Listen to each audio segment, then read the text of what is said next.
Hello, today I will show you how to use Microsoft 365 online. You will be using Microsoft 365 apps such as Word, Excel, Outlook, OneDrive, and Teams to complete assignments at NWTC. To access Microsoft 365, go to nwtc.edu and click on Student Login in the top right corner. Scroll down to the Class and Homework Resources section, then click on Microsoft 365.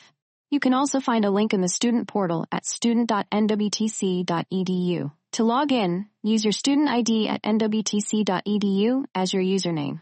Do not use your actual student email address. Click Next, then enter your NWTC password. You may be asked to confirm your identity through the Microsoft Multi-Factor Authentication Process, or MFA.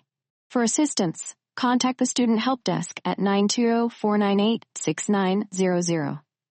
Once logged into Microsoft 365, use the links on the left side to navigate. Click on Create to start new files by choosing a file type. For example, click on Document to create a new file in Word. Be sure to give your new file a descriptive name. Files you create in Microsoft 365 are saved to your OneDrive. Any changes you make will be automatically saved as well. To view and manage your saved files, click on the OneDrive menu link in your Microsoft 365 dashboard.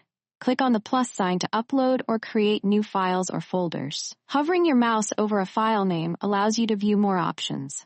Click on the three dots next to the file name to share, copy a link, and more.